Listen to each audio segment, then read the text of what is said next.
The operating room was quiet except for the steady beep of machines and the soft voice of Dr. Ta Park asking for tools. Ta was 35 years old and the best surgeon at Seoul National Hospital. His hands moved quickly as he worked on the patient's brain.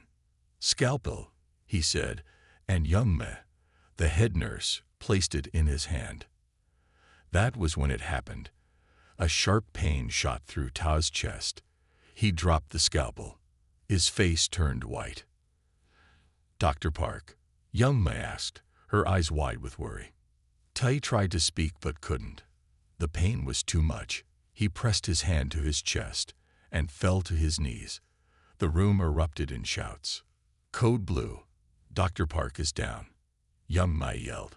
Dr. Kim rushed to finish the brain surgery while other doctors pulled Tai away. They laid him on the floor and started CPR. "No pulse," a doctor shouted. "Starting chest compressions." Young Me looked at the clock. 1 minute had passed since Tai collapsed. She grabbed the defibrillator. "Clear." A doctor pressed the paddles to Ta's chest. His body jumped, but his heart didn't start. 2 minutes. Again. "Clear." Another shock. Nothing. 3 minutes. "Push 1 milligram of epinephrine," Young Me said. 4 minutes. "Come on, Ta," Dr. Kim whispered, still finishing the other surgery. "Don't leave us." 5 minutes. Young Me noticed something strange. The machines near Tai were acting odd. Numbers jumped up and down. Lights flickered. 6 minutes. "His brain waves," Young Me said, pointing to a monitor they had connected to Ta. "They're not normal for someone in cardiac arrest." Instead of slowing down, Ta's brain was more active than ever. 7 minutes. "We're losing him," a doctor said. "Brain damage starts at 4 minutes without oxygen." 8 minutes. The lights in the room dimmed. The machines beeped wildly. A strange blue glow seemed to come from Ta's skin. "What's happening?" someone asked. Young Me looked at the brainwave monitor again. The pattern was like nothing she had ever seen. It wasn't the pattern of a dying brain. It was the pattern of a brain working harder than humanly possible. 9 minutes. Just as suddenly as it had started, everything stopped. The lights came back on. The machines returned to normal. And Tae's heart gave a strong beat.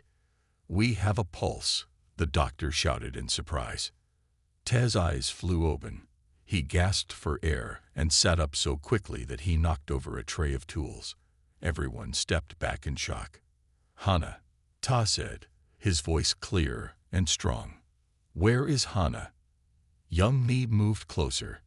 "Dr. Park, you had a cardiac arrest. You were clinically dead for 9 minutes. Please lie down." Ta looked around the room, confused. 9 minutes, he whispered. "Only 9 minutes." "Yes," Young Me said. "We almost lost you." Ta shook his head slowly. His eyes filled with tears. "No, that's not possible. I was there for. I lived." He stopped, unable to explain. "Who is Hana?" Dr. Kim asked, joining them after finishing the surgery. "She saved me," Ta said. "She was my. We were." He looked at his hands as if they belonged to someone else. "I was there for 263 years." The doctors exchanged worried glances. Brain damage, they thought. Hallucinations from lack of oxygen. But Young Me remembered the strange brain waves. The blue glow. The machines going crazy. Something had happened in those 9 minutes. Something they couldn't understand. "Rest now," she told Ta gently. "You need to recover." As they helped him onto a stretcher, Ta stared at the ceiling with tears streaming down his face. 263 years, he whispered again.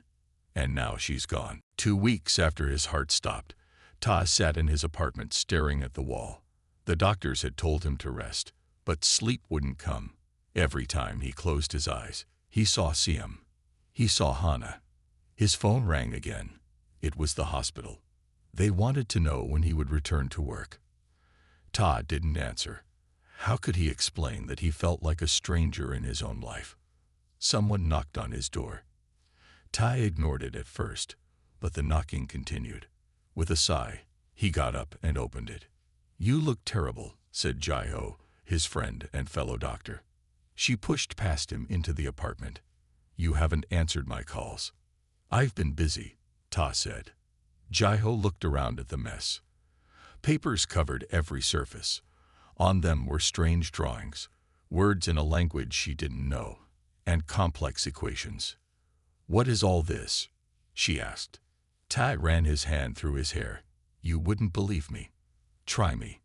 Tai took a deep breath. "When my heart stopped, I went somewhere else. A place called Siam. Time works differently there. I lived a whole life, Jai-Ho. I was there for 263 years. Jai-Ho's face softened with pity. "Tai, the brain can create very vivid hallucinations when it lacks oxygen." "It wasn't a hallucination," Ta shouted, then lowered his voice. "Sorry, but I remember everything. Every day, every year. I learned their language, their science. I helped build cities. He paused. I fell in love." "With Hana?" Jai-Ho asked gently. The hospital staff had told her about the name Tai kept repeating when he woke up. Ta nodded. "She found me when I first arrived. She was a scientist studying the spaces between dimensions. She thought that's how I got there, through a crack between worlds." Jai-Ho sat down, trying to think of what to say. Before she could speak, Ta walked to a desk and picked up a drawing. "This is her," he said, showing Jai-Ho a beautifully detailed portrait of a woman with kind eyes and a thoughtful expression.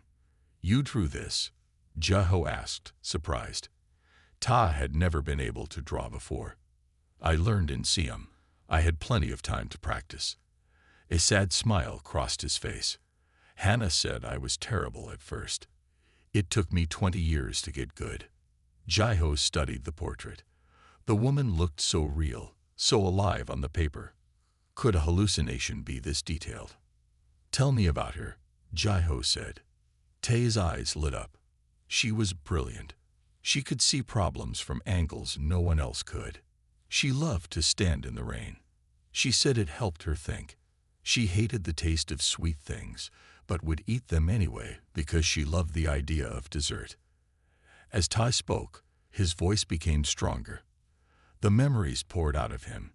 Specific details about Hana's life, about Siam's culture, about the friends he had made there. "The technology there," Todd continued, "it's incredible. They'd found ways to bend space and time, to harness energy directly from the fabric of reality." "Tai," Jai-Ho interrupted, "if this place is real, why did you come back?" Pain flashed across Ta's face. "I didn't choose to. One moment I was with Hana, celebrating our 197th year together, and the next." He snapped his fingers. "I was back in the hospital. Only 9 minutes had passed. Everyone I knew, everyone I loved. They're all gone." Jai-Ho didn't know what to say. Medical science would say this was all in Ta's mind. But the man sitting before her wasn't delusional or confused. He was grieving. Suddenly, Tai froze, his eyes fixed on a spot behind Jai-Ho. "Ta?" she asked, turning to look. For just a second, the air seemed to shimmer. Tai reached out as if trying to touch something only he could see. "Hana," he whispered. Then the moment passed, and Tai was left reaching for empty air. 1 month after his cardiac arrest, Tai returned to work. He tried to act normal, but everything felt strange. Surgeries that once challenged him now seemed simple. His hands moved with skills learned over centuries, not decades. "Dr. Park, are you okay?" asked Young Mei during an operation. Todd blinked, realizing he had been standing still for several minutes, staring at nothing. "I'm fine," he said, though he wasn't. It had happened again. For a few moments, he had seen Siam overlaid on top of the operating room. The walls of the hospital had become transparent, showing the tall, curved buildings of Siam's capital city. These episodes were happening more often, sometimes lasting only seconds, sometimes minutes. Ta didn't tell anyone about them, fearing they would think he was losing his mind. After work, Ta sat in his car, too tired to drive home. The episodes drained him. As he closed his eyes to rest, a tap on his window startled him. It was young Mei.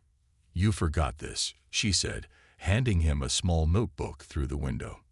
"Thanks," Ta said, taking it. "But this isn't mine."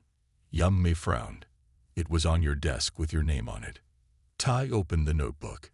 Inside were symbols he recognized from Siam. His heart raced as he turned the pages. The last page had a message in Siam's language. It read, "Find me in the space between heartbeats." "Where did this come from?" Tai asked, but young Mei had already walked away. That night, Tai tried something new. As a doctor, he knew how to control his breathing and heart rate. In Siam, he had studied meditation techniques for 50 years.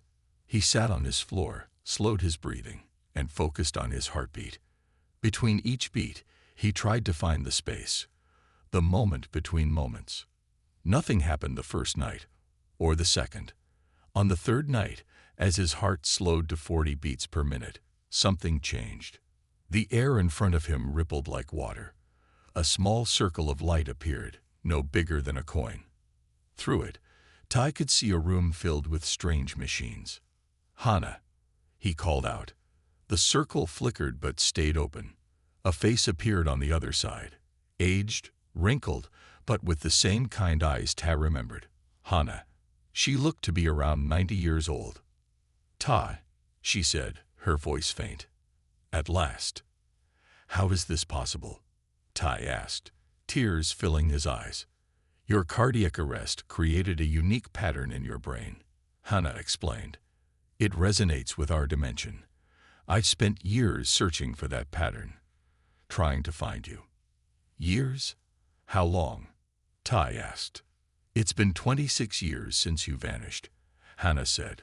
"One day you were here, the next gone. No trace." Tai was shocked. 26 years for you, but only a month for me."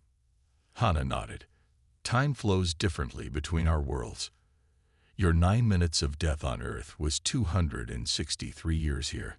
Now the ratio has changed, perhaps because you're alive in your world." The circle began to shrink. "No."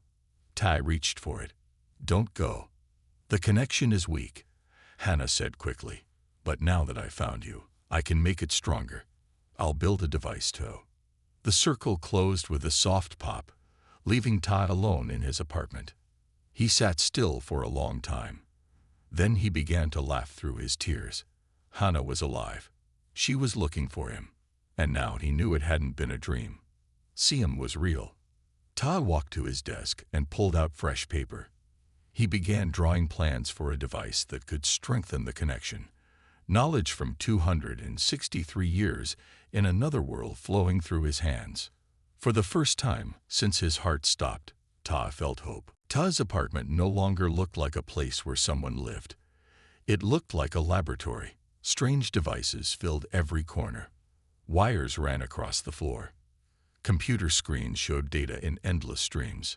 3 months had passed since his first contact with Hana. In that time, Ta had spent every free moment building a machine to reach Siam. "This is crazy," Jaiho said as she helped Ta connect wires to a metal ring that stood in the center of the room. "You know that, right?" Ta smiled. "You still think I'm making this up?" "I don't know what to think," Jaiho admitted. "But whatever happened to you changed you. I've never seen you so alive." Ta connected the last wire to a power source. "Tonight we find out if it works." When everything was ready, Ta sat in front of the metal ring and began to meditate. Jaiho watched from the side, ready to help if something went wrong. Ta's heart rate slowed. The machines around him hummed. The air inside the metal ring began to shimmer, just like during his episodes. "It's working," Jaiho whispered. The shimmer grew stronger until a small hole appeared in the center of the ring. It was like looking through a window into another world. On the other side was a white room filled with technology that looked nothing like Earth's. And there was Hana, sitting at a desk. She looked up suddenly, as if sensing something. "Ta," she called out. "I'm here," Ta said, his voice steady despite the tears in his eyes. Hannah rushed to her side of the window. She looked older than the last time, as if years had passed for her in the months since their first contact. "How long has it been for you?" Ta asked. 3 years, Hannah said. "I feared I'd never find you again." 3 years there, 3 months here, Ta noted. "The time difference has stabilized." Hannah nodded. "The connection is stronger this time. Clearer." She looked past Ta. "Who is that with you?" "This is Jaiho, a friend and fellow doctor," Ta explained. Jaiho stared through the window in shock. "It's real," she whispered. "Your other world is real." Hannah smiled. "Hello, Jaiho. Thank you for believing him." Ta leaned closer to the window. "Hannah, tell me what happened. Why did I suddenly return to Earth?" Hannah's face grew serious. "We don't know for sure. You were at the Center for Dimensional Studies. There was an accident, a surge of energy. When it cleared, you were gone. People here think I had a cardiac arrest," Ta said. "That makes sense," Hannah replied. "The surge may have sent your consciousness back to your original body, restarting your heart in the process." "Can I come back?" Ta asked, the question he had wanted to ask since the day he returned. Hannah's eyes filled with tears. "I'm trying, Ta. But it's complicated. Your consciousness traveled here, but your body remained on Earth. To bring you back completely would require—" The connection began to flicker. "We're losing power," Jaiho warned. "Hannah, quickly," Ta said. "Tell me about Siam. Did they remember me?" Hannah smiled sadly. "Remember you? Ta, you changed our world. Your knowledge of human biology revolutionized our medicine. The center has a statue of you in the main hall. Your disappearance caused such grief." The window began to shrink. "I'll find a way back," Ta promised. "And I'll keep looking for you," Hannah said as the window closed. The room fell silent. The machines powered down. "So," Jaiho said after a long moment, "you were important there." Ta nodded, wiping his eyes. "And now I know for sure it wasn't a dream." "What next?" Jaiho asked. Ta looked at his notes. "We build a stronger bridge." 6 months after building the first bridge to Siam, Ta knew something was wrong with his body. His hair was turning gray. His hands shook. Tests showed he was aging faster than normal. "Your cells are degrading," Jaiho told him as she looked at his test results in her office. "It's like your body is being pulled between 2 different time flows." Ta nodded. He had felt it happening. "How long do I have?" Jaiho looked away. "At this rate, maybe a year." Ta took a deep breath. A year. After living for 263 years in Siam, a year seemed so short. That night, Ta opened another bridge to Siam. Hannah was waiting, as she always was. In the year and a half that had passed for her since their first reconnection, she had built a permanent station on her side, monitoring the connection point at all times. "You look tired," Hannah said when she saw him. "I am tired," Ta admitted. He told her about his condition. Hannah's face grew serious. "I feared this might happen. Your consciousness experienced centuries in our time flow. Now your body is trying to catch up. Can it be stopped?" Ta asked. "Not from my side," Hannah said. "But I might be able to help." She sent complex plans through the bridge. Designs for a device that could stabilize Ta's cellular structure.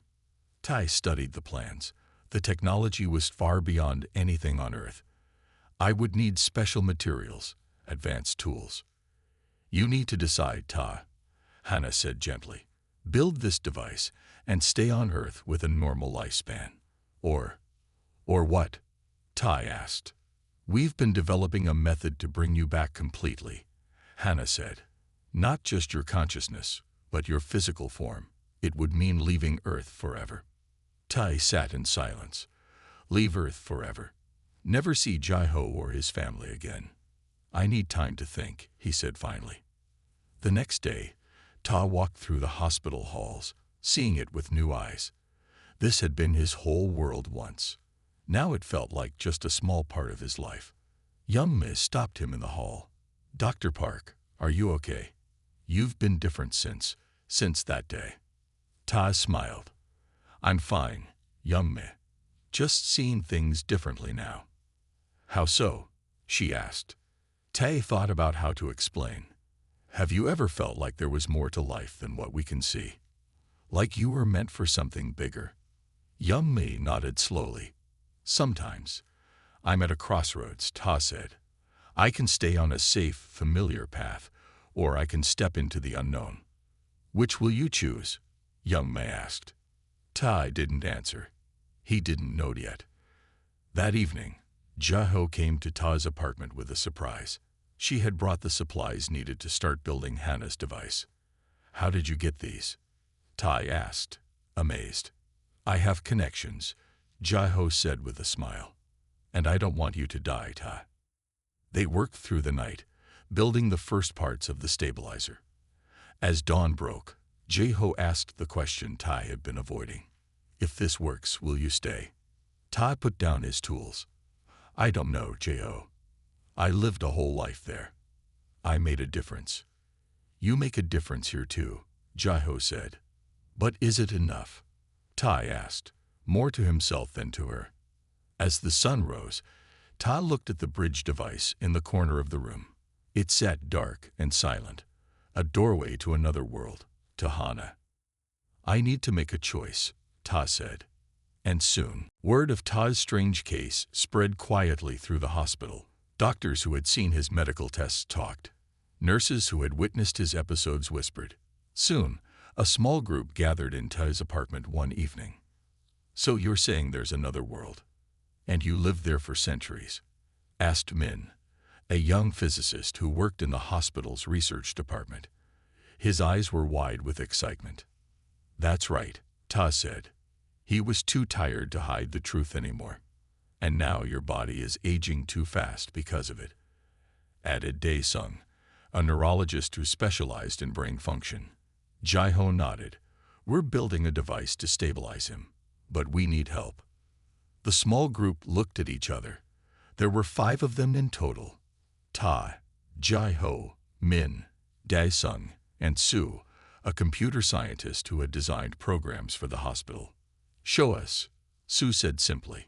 Tae turned on the bridge device.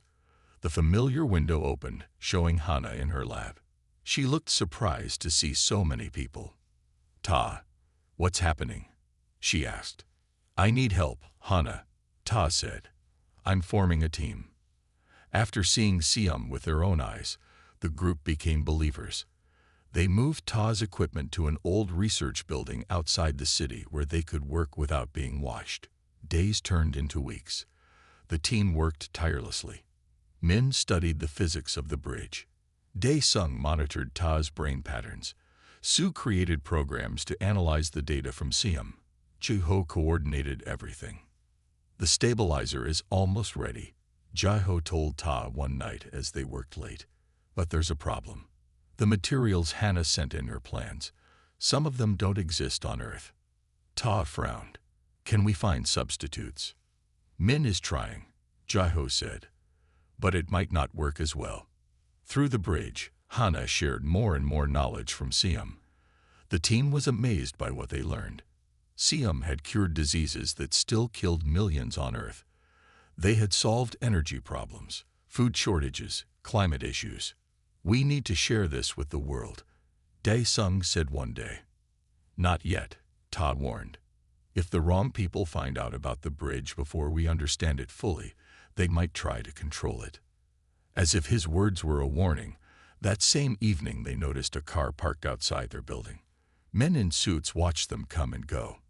Government agents, Soo whispered. Someone talked.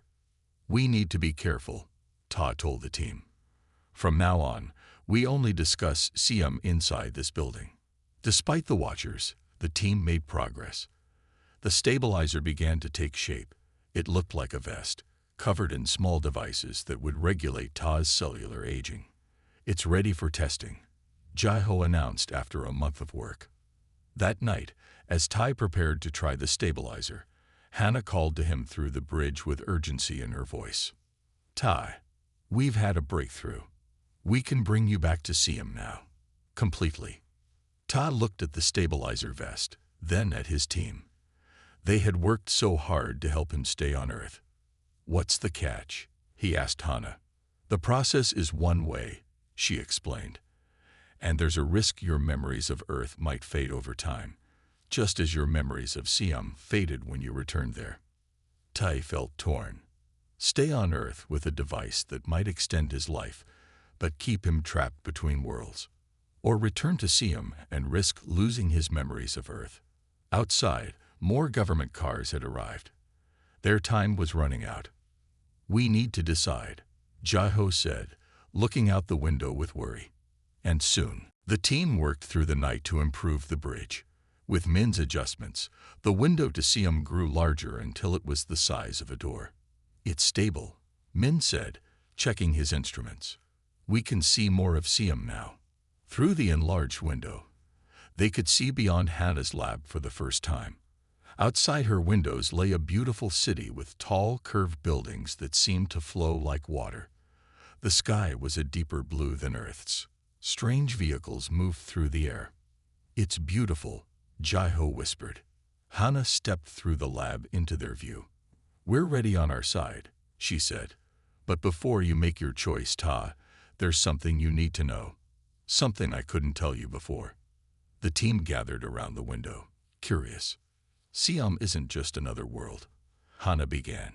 It's Earth, the future Earth. Silence filled the room as everyone tried to understand. What do you mean? Tai asked.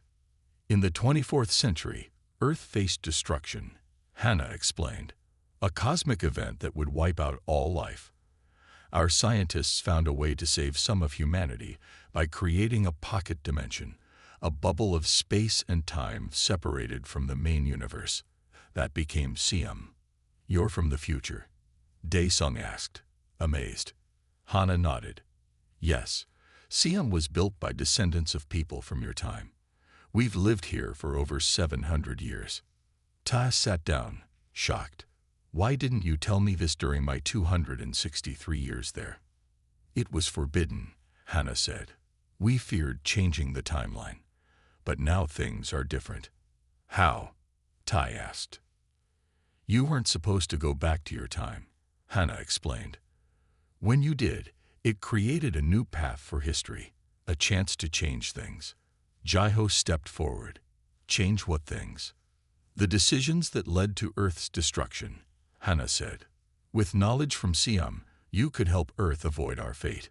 The team looked at each other, suddenly understanding the importance of what they had learned from Siam.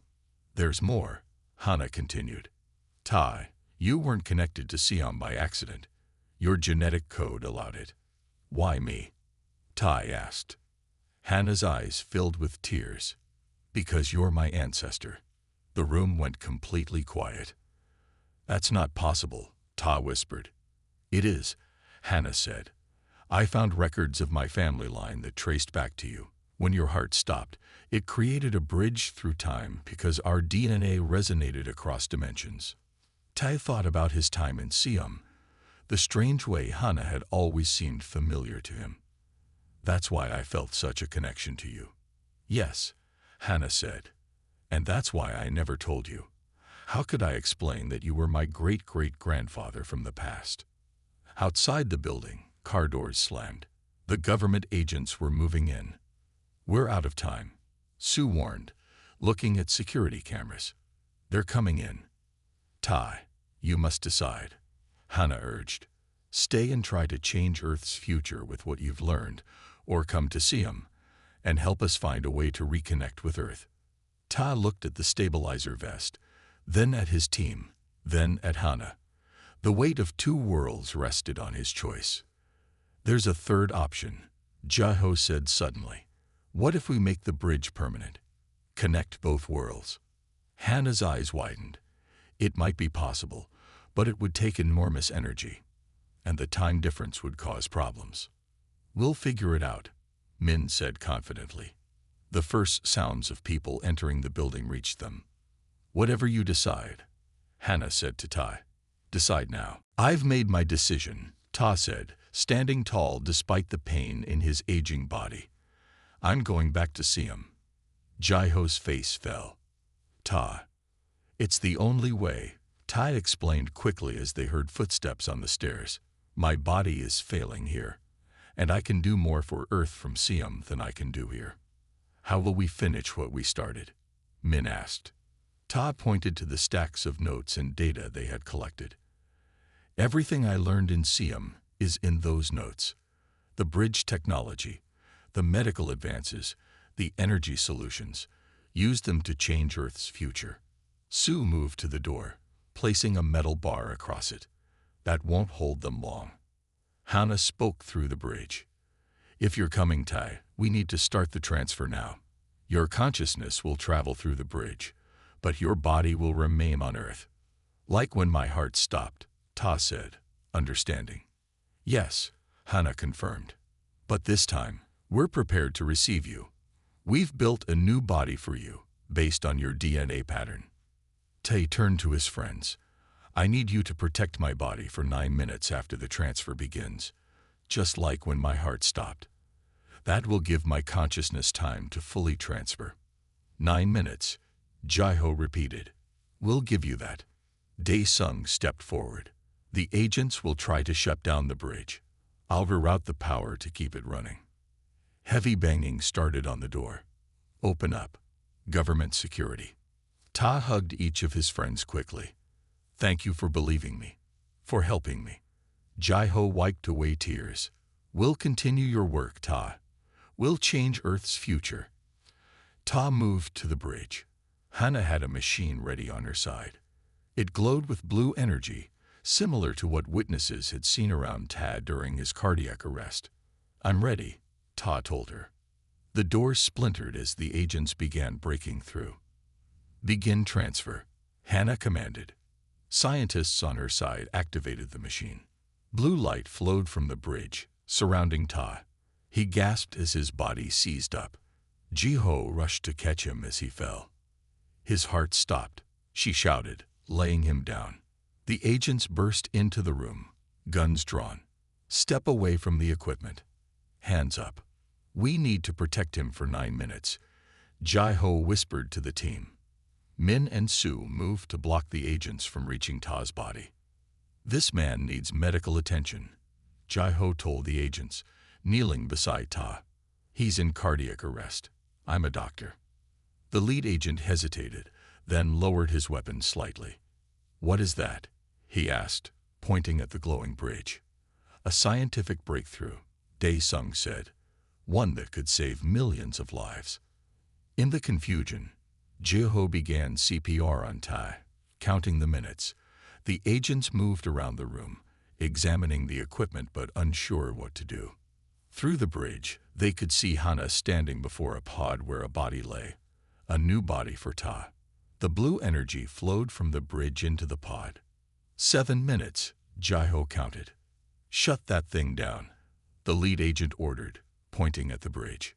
If you do, you'll kill him permanently, Min warned, and lose the greatest scientific discovery in human history. 8 minutes, Jaiho said. The agents conferred quickly, unsure of how to proceed.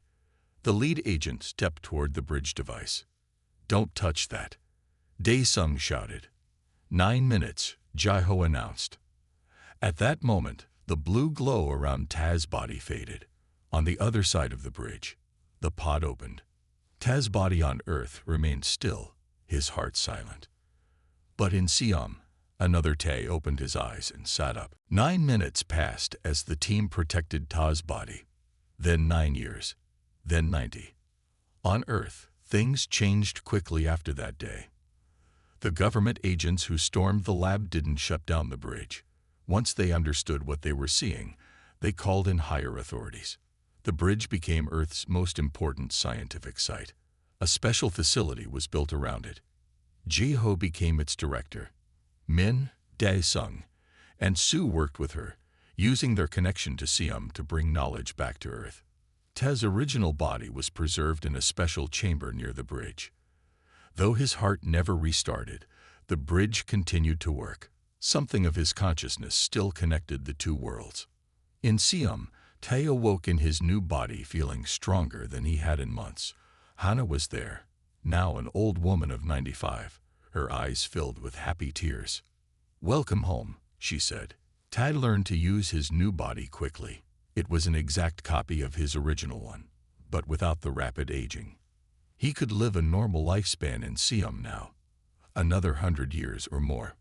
From Siam, Todd worked with his Earth friends. He sent plans for clean energy, cures for diseases, and ways to protect the planet. Earth began to change its path. The future that would have destroyed it grew less likely with each passing year. Through the bridge, Earth and Siam formed a unique relationship. They were the same world, just in different times and dimensions. They helped each other grow. 50 years after Te returned to Siam, Hannah died peacefully at age 145. Te mourned his friend, his descendant, the woman who had saved him twice. On Earth, Jai-Ho also grew old. In her final years, she asked to speak with Te through the bridge one last time. "We did it," she told him, her voice weak but happy. "The scientists say Earth's future has changed. The disaster that created Siam won't happen now." "What does that mean for Siam?" Te asked, worried. Jai-Ho smiled. "They say Siam won't disappear. It will continue to exist as its own reality. But our Earth will follow a new path." Before she died, Jai-Ho left a message for future generations. Two worlds saved each other because one man's heart stopped for 9 minutes, but his spirit lived for centuries. 200 years after Te's transfer, something strange began to happen. The edges of Siam started to merge with Earth. The bridge grew wider without any technology powering it. Soon, people could step through from one world to the other. Te, now one of the oldest living beings in Siam at age 170 in his new body, stood at the expanded bridge. On the other side was Earth, but an Earth different from the one he had left. This Earth was clean, peaceful, and advanced, almost like Siam. A young woman stepped through the bridge from Earth. She looked familiar. "Dr. Park?" she asked. "I'm Dr. Lee. Ji-Ho was my great-great-grandmother." Te smiled, his eyes filling with tears. "She would be proud of what Earth has become. And she would be happy to know that you're still here," the woman said. "Your legacy lives on both worlds." As more people crossed between Earth and Siam, the boundaries became less clear. They were no longer separate worlds but two halves of the same humanity, divided by time but united by knowledge and hope. And at the center of it all was Te, the man whose heart had stopped for 9 minutes in Earth time, but who had lived for centuries in a world beyond. A man who had become the bridge that saved them all.